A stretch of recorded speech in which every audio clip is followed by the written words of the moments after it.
CCJ aprova a criação de cadastro para auxiliar no planejamento de políticas públicas voltadas às pessoas com deficiência. Comissão de Proteção Civil define ações para 2016. Seminário estadual discute saúde e prevenção de deficiências. E ainda a aprovação do projeto que facilita o cascalhamento de vias públicas municipais. Agora no Notícias da Semana.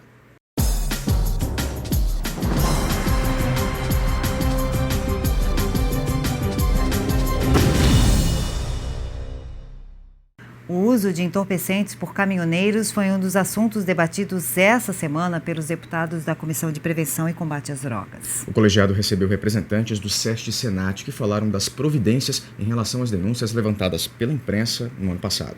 Mais de 3 milhões de caminhões circulam pelas rodovias do país.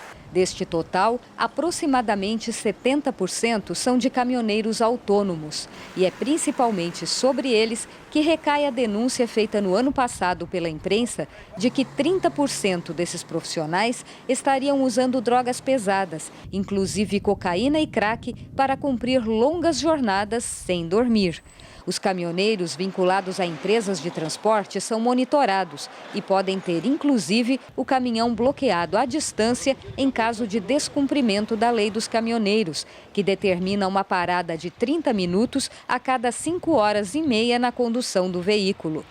Para debater o assunto, os deputados integrantes da Comissão de Prevenção e Combate às Drogas convidaram para esta reunião representantes do SEST-Senat, o Serviço Social do Transporte e o Serviço Nacional de Aprendizagem do Transporte. Compareceram o superintendente estadual da entidade, Leonardo Carvalho, e o coordenador em Florianópolis, Sidney Rocha. Eles contestaram a estatística apresentada nas reportagens, informaram que o SEST-Senat encomendou pesquisa nacional para averiguar os números. Reclamaram da falta de fiscalização nas rodovias e lembraram que Santa Catarina terá o primeiro ponto de parada de descanso do país, que vem sendo construído na BR-116, no município de Santa Cecília. Eles garantiram que a entidade se fará presente neste e nos outros pontos semelhantes que serão instalados em todo o Brasil. Em quase todos eles haverão unidades do SEST-Senat para melhor atender esse motorista naquele período de descanso, mostrando vídeos, treinamentos, nutricionista para orientar na sua alimentação saudável, fisioterapeuta para orientar na postura, ao dirigir, também nesse sentido de controlar o tempo de jornada deles na estrada, na intra-jornada necessária para o seu descanso, conforme determina a legislação. Sabemos que aí são quase 50 mil mortes por ano nas estradas brasileiras, 800 mil feridos, não é? E com todo o agravamento que isso traz, é preciso que essa comissão esteja atenta também a isso, para dar segurança aos catarinenses nas estradas federais e estaduais. E eu fico muito feliz que o SEST-Senat encampou essa campanha e estará conosco já na próxima reunião, trazendo uma pesquisa realizada em todo o Brasil, mas também em Santa Catarina, sobre o perfil do caminhoneiro, para que a gente possa trabalhar de uma forma mais pontual na busca de soluções. Outro tema abordado na reunião foi o programa Reviver. No ano passado, 7 mil dependentes químicos foram acolhidos para tratamento em 82 comunidades terapêuticas do estado, que recebem mensalidade do governo para o atendimento de um total de 1.000 pessoas por 6 meses, prorrogáveis por mais 6. Cada comunidade pode atender, no máximo, 10 dependentes químicos por vez. O programa entra neste ano na fase 3 e com uma novidade. Os deputados conheceram esta plataforma desenvolvida pela Fundação de Amparo à Pesquisa e Inovação do Estado, a FAPESC, e pela Fundação de Amparo à Pesquisa e Extensão Universitária da UFSC, a FAPEU. Basta acessar reviver.repensul.com.br sem www para obter todas as informações sobre o programa. Neste mapa, é possível conhecer cada uma das comunidades terapêuticas do Reviver e todos os dependentes que estão sendo atendidos. As comunidades podem, inclusive, prestar contas pela plataforma. O governo investe R$1 milhão por mês no programa. O lançamento do novo edital está previsto para o final deste mês no auditório Antonieta de Barros, na Assembleia Legislativa. Estamos indo para o 3º ano, 2015 foi um sucesso, mais de 7 mil acolhidos, e essa também vai ser a nossa preocupação constante da questão da reabilitação, com ela a ressocialização, né, a questão da repressão e, finalmente, toda a perspectiva da legislação, e nós estamos acompanhando os vários projetos que dizem respeito à legislação, inclusive um debate muito acirrado que já está na casa, que é a liberação do álcool nos estádios. Já na Comissão de Saúde, parlamentares anteciparam temas que serão abordados pelo colegiado este ano. Eles também deliberaram sobre projetos como o que determina a implantação de academias ao ar livre. O deputado Fernando Coruja, do PMDB, foi o relator do projeto de lei. O texto, de autoria do deputado Kennedy Nunes, do PSD, prevê a implantação de academias ao ar livre, adaptadas a pessoas com necessidades especiais.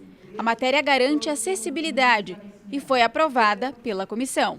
Muitas academias de ginástica ao ar livre, uma coisa que começou, parece, no Paraná, se expandiu para Santa Catarina, e o deputado Kennedy Nunes visa disciplinar de que forma vai ser mais acessível a pessoas que têm algum tipo de deficiência essas academias. Sinalização e outras questões, então me pareceu meritório para mim.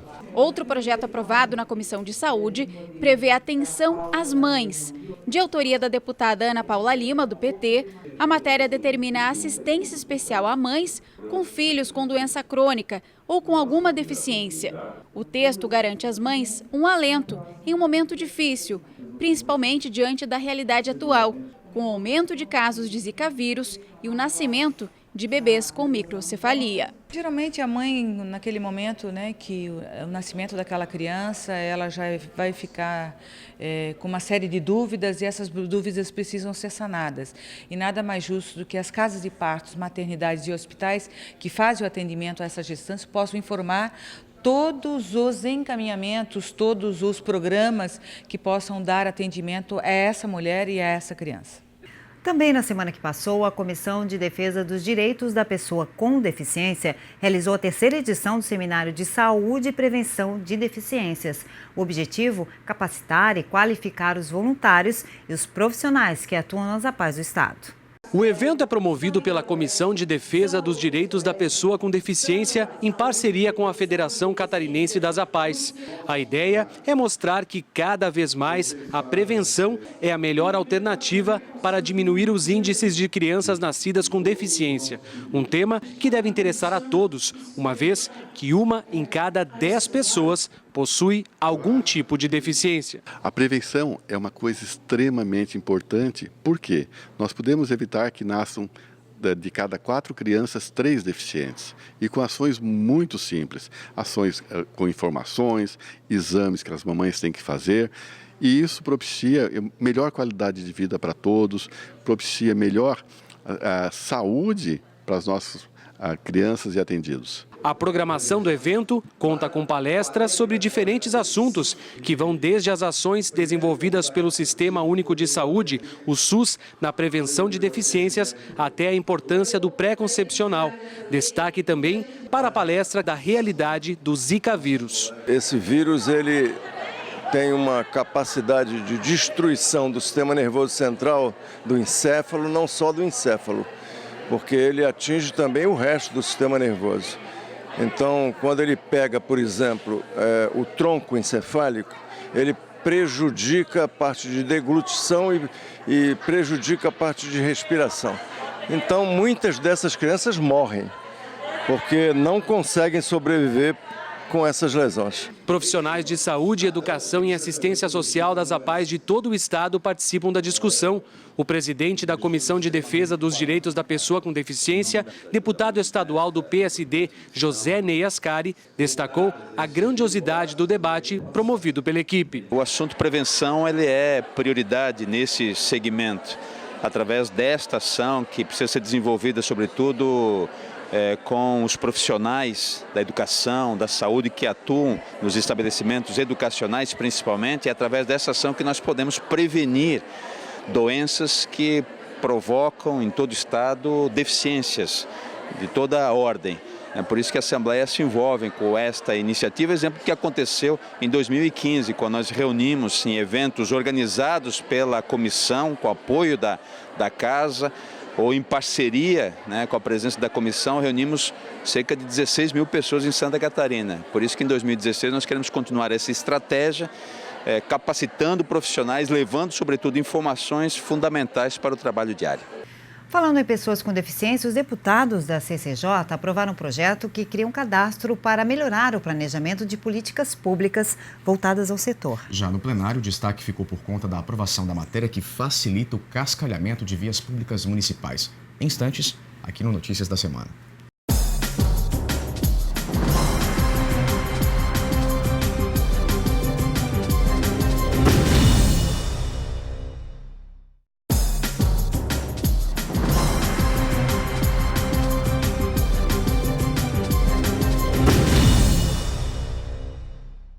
Parlamentares da Comissão de Finanças e Tributação aprovaram esta semana o projeto de lei que obriga o Estado a divulgar anualmente estatísticas relacionadas à violência contra pessoas com deficiência. A intenção é que esses números ajudem na elaboração de políticas públicas para coibir esse tipo de crime. O deputado Antônio Aguiar, do PMDB, apresentou parecer favorável ao projeto de lei de autoria do deputado José Ney Ascari, do PSD, que dispõe sobre a elaboração de estatísticas sobre a violência contra a pessoa com deficiência em Santa Catarina. A nossa estatística não é verdadeira porque esses casos não são denunciados à polícia. Eles não fazem OBO. Então nós temos que ter uma estatística mínima para que possamos realmente fazer com que, através da educação, através da orientação, através da cobrança das famílias, aconteçam o melhor atendimento a esse deficiente. De acordo com o projeto, a Secretaria de Segurança Pública do Estado deverá divulgar anualmente o número de ocorrências registradas pelas polícias civil e militar. O objetivo é implementar políticas públicas mais efetivas no combate a este tipo de crime. Quem também se reuniu esta semana foram os parlamentares da Comissão de Constituição e Justiça. Entre as matérias aprovadas, destaque para que crie um cadastro para melhorar o planejamento de políticas públicas voltadas às pessoas com deficiência. O projeto de lei, relatado pelo deputado Valdir Cobalcini, do PMDB, institui o cadastro estadual da pessoa com deficiência e foi aprovado pela comissão. O cadastro servirá para fazer uma identificação e um registro. Os dados poderão ser usados como base para o planejamento de ações voltadas às pessoas com deficiência. O cadastramento é obrigatório e poderá ser realizado pela internet. Se for aprovado, vai permitir que todos possam exercer seus direitos com igualdade. No sentido de dar transparência e igualdade entre todas as pessoas, né? Por isso esse cadastro, todos os órgãos, especialmente os órgãos públicos que estão, que têm controle do próprio poder, né, legislativo, do Ministério Público, né, de outros órgãos de controle, no sentido de que as pessoas, né, que buscam o Estado, né, tenham isonomia, tenham igualdade de tratamento. Na reunião da Comissão de Constituição e Justiça, os deputados também fizeram outras deliberações. O projeto de lei que estabelece o benefício de isenção aos representantes comerciais e corretores de imóveis do pagamento de IPVA e ICMS sobre veículos foi apensado a outra matéria. Este texto agora está apensado ao projeto mais antigo que concede isenção fiscal de ICMS aos representantes comerciais ao adquirir um veículo. Ambas as matérias vão tramitar juntas em outro encontro da comissão. Na Comissão de Trabalho, deputados aprovaram um projeto voltado à saúde das crianças. A matéria trata do diagnóstico precoce de surdez. O texto foi relatado pelo deputado Fernando Coruja, do PMDB. O projeto de lei institui a campanha de triagem auditiva nas escolas do Estado. O objetivo é identificar sinais e sintomas de surdez e fazer um alerta à deficiência auditiva. O autor da matéria é o deputado José Ney Ascari, do PSD, que explicou no texto que a falta de um diagnóstico precoce traz dificuldades ao aluno. O projeto também acrescenta que, se o problema é detectado com antecedência, são melhores as condições de tratamento no combate à surdez. Já existe um programa nacional para a detecção perinatal de deficiência auditiva. Já existe um teste para isso, chama teste da orelhinha. Agora o deputado propõe uma campanha para no ambiente escolar você possa detectar também. Na verdade, inicialmente não era uma campanha, era uma obrigatoriedade do Executivo. Foi mudado por uma campanha por uma questão de constitucionalidade de iniciativa do projeto. O projeto foi aprovado pela Comissão de Trabalho e agora será encaminhado à Comissão de Defesa dos Direitos da Pessoa com Deficiência. Se também for aprovado, irá a plenário. Já no plenário da Casa, deputados aprovaram um projeto de lei que facilita o cascalhamento de vias públicas municipais em Santa Catarina. A matéria atende à reivindicação de um grupo de prefeitos que esteve esta semana na Assembleia Legislativa. Basta circular pelo interior do estado para comprovar a situação precária de muitas estradas que cortam os municípios. Usadas para a locomoção dos habitantes e também para o escoamento da produção, elas precisam de manutenção constante, consumindo boa parte dos recursos financeiros já escassos das prefeituras. A utilização de cascalho, vindo de escavações a céu aberto, seria uma solução viável financeiramente, se as prefeituras não tivessem que pagar ao Estado taxas ambientais de até R$50 mil para a regularização de uso desse material. Agora, um projeto de lei aprovado aqui na Assembleia Legislativa pode alterar esse quadro. A proposta, de autoria do deputado José Ney Ascari, do PSD, isenta as prefeituras do pagamento da taxa de licenciamento ambiental na extração de lavras a céu aberto por mineração, desde que esse material seja utilizado na manutenção das rodovias municipais. As prefeituras vão economizar com a aprovação e a sanção desta lei. Repito, a situação financeira das prefeituras é delicada nesse momento, por isso que toda forma de economia é importante, toda a criatividade precisa ser utilizada. O poder público municipal precisa encontrar todas as oportunidades possíveis para economizar recursos públicos e não é justo que o município pague ao Estado tributos. Mas é o poder público cobrando do poder público. Por isso que nós entendemos que esta matéria, além de meritória, ela reúne também as condições legais para a sua aprovação. A proposta recebeu o apoio da Federação de Municípios do Estado e de dezenas de prefeitos, principalmente das regiões Serrana e do Planalto Sul, que estiveram na Assembleia Legislativa pedindo o apoio dos deputados para a aprovação do projeto. A nossa região, nós temos uma grande malha viária, mais de 8 mil quilômetros de estradas não pavimentadas. Então, o que a gente precisa? A gente precisa ter cascalho. E hoje um licenciamento ambiental, se você for na Fátima, você fazer um licença ambiental, custa em média um licenciamento de uma cascalheira R$15 mil. E fora o projeto todo, que custa mais ou menos R$55 mil. Aprovado em plenário, o projeto agora precisa da sanção do governador para passar a vigorar. E veja a seguir, Comissão de Proteção Civil traça prioridades para 2016. E ainda a assinatura do convênio que vai permitir à Rádio AL chegar à casa de mais catarinenses. Notícias, volta em instantes.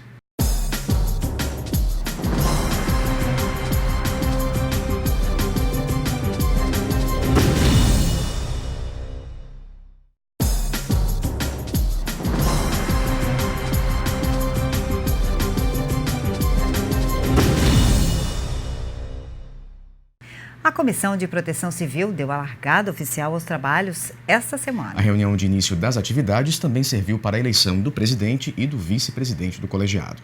O deputado Narciso Parisotto, do DEM, presidiu a reunião por ser o integrante da Comissão de Proteção Civil mais idoso entre os que têm o maior número de mandatos. Ele instalou a comissão e conduziu o processo de eleição. Os parlamentares reelegeram o deputado Patrício Destro, do PSB, como presidente do colegiado e a deputada Ana Paula Lima, do Partido dos Trabalhadores, como vice. Entre os objetivos da comissão estão a promoção de debates para aprimoramento dos programas de defesa e proteção permanente contra calamidades públicas e situações de emergência, a realização de conferências, seminários e debates para criar nova mentalidade e uma cultura de proteção dos desastres em Santa Catarina, e também fazer a fiscalização das ações da Secretaria de Estado da Defesa Civil. Durante a reunião, o presidente reeleito fez um balanço das realizações do colegiado no ano passado e falou das primeiras discussões deste ano. No ano passado a gente teve grandes discussões aqui, uma delas foi a questão do El Niño também, os prejuízos que ele pode causar para o Estado com a participação maciça de meteorologistas vindos de todas as cidades de Santa Catarina. Já abrimos esse ano falando também sobre o setor de meteorologia e criando um projeto de lei, ou eles vão apresentar aqui a comissão um projeto de lei para criar uma lei inovadora que vai trabalhar de maneira diferenciada a questão da meteorologia. Haja vista que Santa Catarina é também um estado diferenciado nessa questão, porque é o estado hoje que infelizmente mais sofre problemas ligados a enchentes, a tempestades, né, a esses infortúnios da natureza. O presidente da Assembleia Legislativa, deputado Gelson Merizio, do PSD, participou de um encontro na Fiesc com o governador Raimundo Colombo e outras autoridades. Merizio falou sobre a economia e o crescimento do estado. Com o tema Troca de Ideias, Construindo Conceitos por uma Santa Catarina Melhor, os convidados participaram de 3 palestras, do jornalista Eduardo Oineg, do presidente da Assembleia Legislativa, deputado Gelson Merizio, e do governador Raimundo Colombo. Todos falaram sobre o mercado brasileiro, as incertezas do futuro e os desafios que virão pela frente. Nós fizemos um conjunto de leis que nós aprovamos na Assembleia em dezembro, os deputados aprovaram, muito importante para a gente passar o ano de 2016. Então a gente está bem estruturado, mas a situação econômica está se agravando a cada dia. E o grande problema já é 2017 também, né? Então essa mudança da dívida, do indexador, da parcela mensal, ela é muito importante para que a gente possa também programar não só para 2017, mas aí pelos próximos 10 anos. Então são momentos decisivos. A economia de Santa Catarina e também do país foram os assuntos principais. Mesmo diante do atual cenário, mais uma vez, o governador deixou claro que é contra o aumento de tributos. O presidente da Fiesc destacou a posição do governo de manter essa decisão, principalmente em relação ao retorno da CPMF. O governador tem manifestado constantemente a manutenção de um compromisso que assumiu aqui mesmo na Fiesc, que não elevaria a carga tributária do Estado. E ele repercute também essa posição em termos de tributos federais. Nós estamos juntos, alinhados, a federação, o Conselho das Federações Empresariais tomou uma posição contrária a qualquer aumento da carga tributária e o setor público está alinhado com o setor privado nesta bandeira. O presidente da Assembleia Legislativa falou sobre os pontos fortes de Santa Catarina e sobre as medidas que vêm sendo tomadas para que o Estado tenha avanços. Merizio citou o modelo da economia catarinense, que é referência, e se mostrou otimista em relação à crise nacional.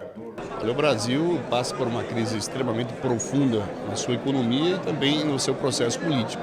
Santa Catarina tem conseguido, ao longo desta crise, especialmente em 2015, manter bons índices de atividade econômica, manter um otimismo com relação ao futuro e, do ponto de vista de governo, manter a competitividade, ampliando o seu potencial de crescimento quando a crise passar. Essa tem que ser a nossa grande missão para 2016, mantermos o Estado sendo um aliado da iniciativa privada, tendo empresários, empreendedores otimistas com relação ao futuro e nos preparando para o dia seguinte. A crise vai passar e quando ela passar, com certeza teremos uma recuperação que vai compensar esses 2 ou 3 anos de dificuldade que estamos passando. Também na semana que passou, o presidente do Legislativo esteve em Xanxerê, no oeste do estado. Ele participou da inauguração de mais uma unidade jurisdicional do Tribunal de Justiça do Estado. O ato de instalação da Vara da Família, Infância, Juventude, Idoso, Órfãos e Sucessões aconteceu no auditório da Câmara Municipal de Vereadores de Xanxerê. O presidente do Tribunal de Justiça, desembargador José Antônio Torres Marques, participou da cerimônia. Ele falou sobre a importância de mais essa unidade no oeste de Santa Catarina. Desafogar o aspecto da família, que é um aspecto muito sensível para a comunidade. Separações, todos esses assuntos aí serão atendidos por esta vara, que a comunidade quer essas decisões para ontem, como se diz. É uma área que há muita procura e a população não pode esperar. A unidade, que é a 4ª vara local do Tribunal de Justiça, vai iniciar as atividades com cerca de 3.300 processos, quase metade deles em meio digital. A juíza titular da pasta, Daniela Dias Morelli, destacou que, a partir de agora, esses processos passam a ter uma tramitação mais ágil. Com essa criação da 4ª vara, a gente tem, além de mais um magistrado, com mais uma assessoria, mais uma equipe, né, mais uma força de trabalho, uma vara com atribuição específica para o julgamento dos processos envolvendo a matéria da família, infância e juventude e ato infracional, que são áreas que demandam muito tempo fora do fórum. Então, sem dúvida é um avanço, a sociedade ganha com isso, porque a gente, além de poder prestar um serviço, né, de forma mais célere, também com mais eficácia. Diversas autoridades estaduais e municipais participaram do ato, entre elas o presidente da Assembleia Legislativa de Santa Catarina, deputado do PSD, Gelson Merizio. A quarta vara é uma conquista dos juízes, dos promotores, fruto da compreensão que o Tribunal de Justiça tem, da importância que tem Xanxerê para o contexto regional e também pela importância que tem para Santa Catarina. Por isso é um dia importante para a justiça e, por consequência, para as pessoas que demandam justiça em Xanxerê. Fechando a semana, o presidente da Assembleia cumpriu agenda em Blumenau, na região do Vale. Veja na reportagem de Denise Félix. Blumenau pode comemorar uma conquista importante. A TV da Câmara de Vereadores Municipal vai passar por uma mudança significativa. A transmissão do sinal, que hoje é fechada, vai passar a ser aberta. A TVL é uma das mais antigas TVs legislativas do estado e foi a segunda emissora deste segmento a ter a abertura do sinal em Santa Catarina. O ponto importante disso é que a comunidade, com isso, vai poder ter o conhecimento efetivo dos projetos e das ações, inclusive das ações e da defesa dos senhores vereadores e podendo participar e interagir cada vez mais isso. E, além disso, ampliando esse processo, nós temos aqui a possibilidade da comunidade da nossa cidade também, através desse sinal digital, ter conhecimento do debate e daquilo que acontece na Assembleia Legislativa e na Câmara Federal. Então, é uma parceria de sucesso que, com certeza, vai garantir ainda mais a transparência e a participação da população nos debates legislativos do Estado de Santa Catarina, de Blumenau e do Brasil. O documento de abertura do sinal da TVL, em parceria com a Assembleia Legislativa, foi assinado pelo deputado Gelson Merizio, do PSD, presidente do Parlamento Estadual.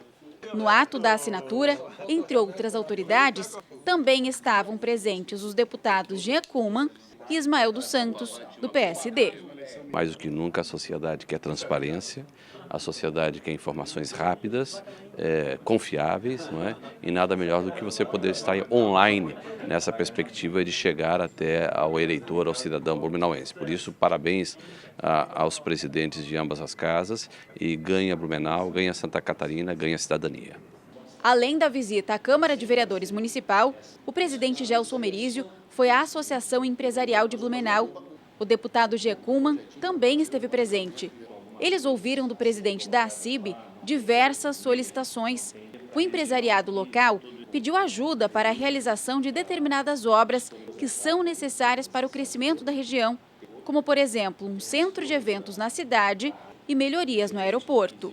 Nos reunimos com as entidades de classe aqui da região, com todos os nossos representantes políticos da região, já durante várias semanas, e montamos uma agenda positiva, né, uma agenda importante que nós queremos levar ao governador, no sentido de que efetivamente venham para Blumenau algumas obras que são importantes para a nossa região como um todo, né? O Vale do Itajaí contribui de forma expressiva para a economia catarinense.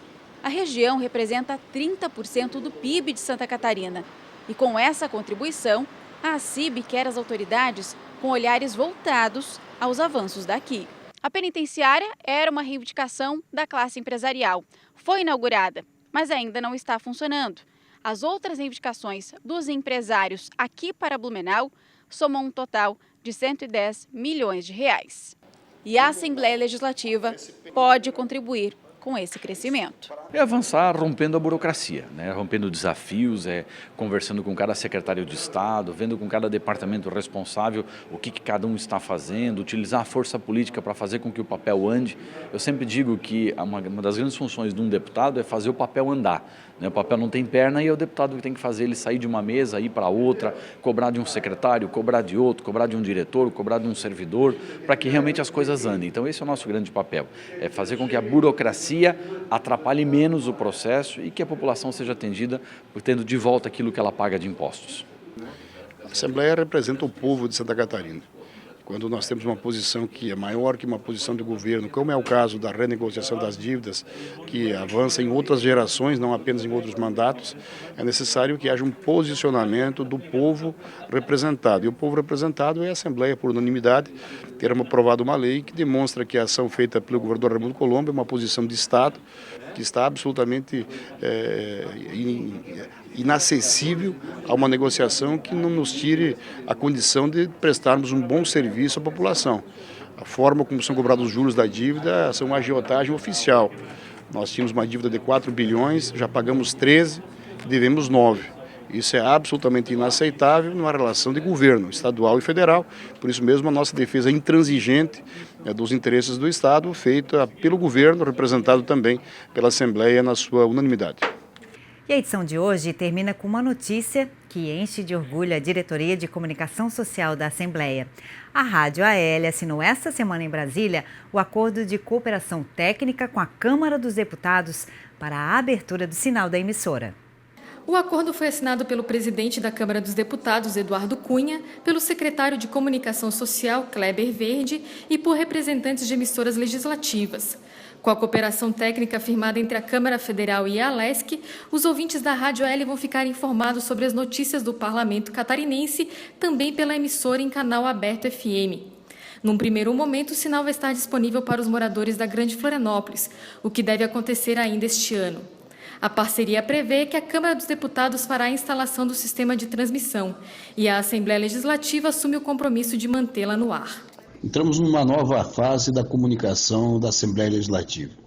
Com a disponibilidade das nossas informações, dos assuntos do dia da Assembleia, através da Rádio FM, nós aprimoramos a nossa comunicação, chegamos a todos os cantos do Estado e permitimos que o cidadão bem informado possa ter uma informação crítica, uma participação efetiva e uma cidadania plena. É a Assembleia interiorizando suas ações e levando informação a todos os catarinenses. Por hoje é só, Notícias vai ficando por aqui. A gente se vê semana que vem, no mesmo horário. Até lá. Até.